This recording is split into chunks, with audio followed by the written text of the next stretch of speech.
La Torre de Babel era la torre construida en la ciudad de Babel después del diluvio. ¿Pero conoces los secretos que esconde esta torre? Hay muchas especulaciones y curiosidad por parte de las personas, y mucha gente no conoce lo que realmente dice la Biblia sobre ella, y termina creyendo en relatos que no tienen base bíblica. Pero en este video, conoceremos un poco más sobre la Torre de Babel a la luz de la Biblia.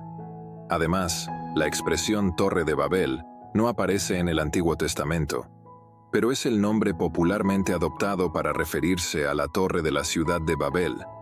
Antes de comenzar, te pido que dejes tu like y te suscribas a nuestro canal. También debo advertirte que a lo largo de esta historia dejaré otros videos relacionados con el tema. Empecemos. La palabra torre significa básicamente torre de vigía, mientras que la palabra Babel proviene del acadio bar, con el hebreo el, y su nombre se explica por la etimología popular, basada en una raíz hebrea similar que significa confusión y mezcla, y que tiene relaciones fonéticas con la palabra Babel. Es curioso que el nombre Babel se haya convertido en sinónimo de lugar, el escenario donde ocurrió la confusión de las lenguas y el inicio de las diferencias idiomáticas. Pero antes de hablar sobre la Torre de Babel, necesitamos hablar un poco sobre la ciudad de Babel. Después del diluvio, Dios ordenó que la humanidad se dispersara y poblara la tierra, pero yendo en contra de la orden de Dios, la población decidió unificarse construyendo una ciudad en la llanura de Sinar. La ciudad de Babel es la primera ciudad mencionada en la Biblia después del diluvio. La región donde Babel fue construida posteriormente se convirtió en la famosa Babilonia. La ciudad de Babel fue fundada por Nimrod, quien también fundó las ciudades de Ereke, Akkade y Calne. Cuando Nimrod se trasladó a Siria, también construyó otras ciudades, incluida la ciudad de Nínive. Según el relato bíblico del capítulo 11 del libro de Génesis, es probable que Babel fuera la primera sede del gobierno de Nimrod, desde donde comenzó su reino. Junto con la construcción de Babel, la población comenzó a construir una torre para fortificar la ciudad. Esta fue una acción totalmente contraria a la voluntad de Dios, ya que la construcción de la Torre de Babel básicamente significaba la materialización de la negativa de obedecer la orden de Dios de dispersarse y poblar la tierra. La expresión utilizada para la Torre de Babel, cuyo pináculo tocaba los cielos, muestra claramente la soberbia de esa civilización, así como el avance tecnológico que la humanidad había alcanzado en ese momento. El texto del capítulo 11 de Génesis no aclara si esas personas tenían miedo de otro diluvio, pero la estructura de la ciudad, la imponencia de su torre y la insistencia en una sociedad completamente integrada parecen indicar esa posibilidad. Si esto es lo que realmente sucedió, este comportamiento, además de representar la desobediencia ante Dios, también muestra una falta de confianza en la promesa que el Señor había hecho, ya que Dios había prometido que la tierra nunca sería destruida por un diluvio nuevamente. Pero, ¿cómo se construyó la Torre de Babel en ese momento? En la región de Babel no había piedras que se pudieran utilizar como ladrillos ni cal para usar como mortero. Por lo tanto, muchas construcciones en esa región se realizaron con ladrillos de arcilla secados al sol o preparados en hornos. Los cimientos de las edificaciones también se hacían con arcilla apisonada, y el betún se utilizaba como mortero. Las conocidas torres templo mesopotámicas, llamadas zigurates, se utilizan como referencia para comprender la forma de la Torre de Babel. Estas torres eran rectangulares, construidas en niveles y accesibles por escaleras y rampas. Tenían un patio que daba acceso al segundo piso, y otras escaleras, generalmente externas, conducían a la parte superior de la torre. Por lo general, estas torres tenían 3 niveles, pero hay indicios de zigurates con hasta 7 niveles. En la parte superior de la torre había un santuario donde se colocaba la imagen de la divinidad honrada por la construcción del zigurate. Pero estos son solo parámetros, y no sabemos cuántos niveles tenía la Torre de Babel, ni podemos saber si la Torre de Babel tenía la función de santuario, especialmente porque probablemente su construcción quedó inconclusa, al igual que la propia ciudad cuando ocurrió la dispersión de los habitantes. Del mismo modo, Tampoco se sabe exactamente dónde se construyó la Torre de Babel. Solo se conoce la región en la que se encontraba la ciudad. Por eso, hay algunas sugerencias sobre el lugar de la torre. Algunos intérpretes están de acuerdo con la tradición transmitida por judíos y árabes de que la Torre de Babel era el Templo de Nabu, a unos 16 kilómetros al sur de Babilonia. Este templo-torre tenía 7 niveles, y la fuerza de esta sugerencia radica en que el nombre de esta torre probablemente es una variación de una expresión que significa torre de energía.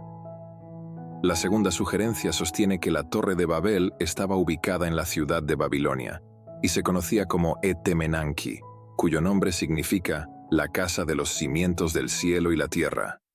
Esta construcción era como una pirámide con escalones y tenía aproximadamente 100 metros de altura. Esta construcción fue conocida en la antigüedad como la Torre de Babilonia, y los habitantes de ese imperio creían que el dios al que adoraban descendía al templo de la torre para tener contacto con ellos.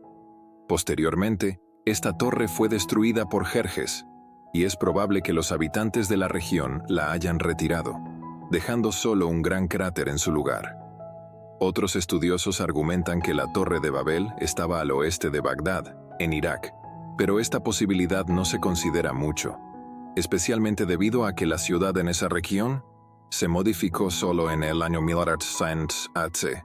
También existe una tradición judía que cree que Dios envió fuego del cielo y consumió toda la Torre de Babel, incluidos sus cimientos, por lo que sería posible localizarla.